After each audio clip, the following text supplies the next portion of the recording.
أليس عندك دعوات؟ أليس عندك حاجات؟ أليس في عينك دمعات؟ أليس في صدرك حشرجات؟ أليس هناك لك طلب لرب الأرض والسماوات؟ لماذا لا تخلو به فيعطيك ويفيض عليك جل وعلا من نعيم الدنيا والآخرة؟ لذا أحبابي، دعوة إلى ساعة الجمعة هذه ألا تحرم نفسك وأن تتلذذ بها وأن تنتظرها. أغلق الجوال، صليت العصر، جميل أن تجلس واجلس في ركن قصي في المسجد واستغفر وأكثر من الصلاة والسلام عليه الصلاة والسلام.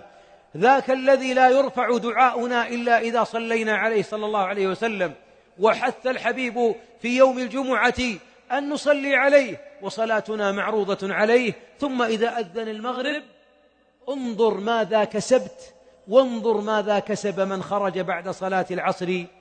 أيهما الكاسب؟ الذي خلا بالله أو اللي خلا بالسيارات وبواري السيارات ومشاكل أهل الدنيا؟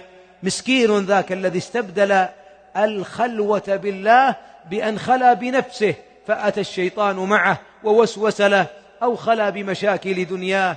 وحل جميع المشاكل بيد الله. ألا تخلو مع من بيده مفاتيح وخزائن كل شيء؟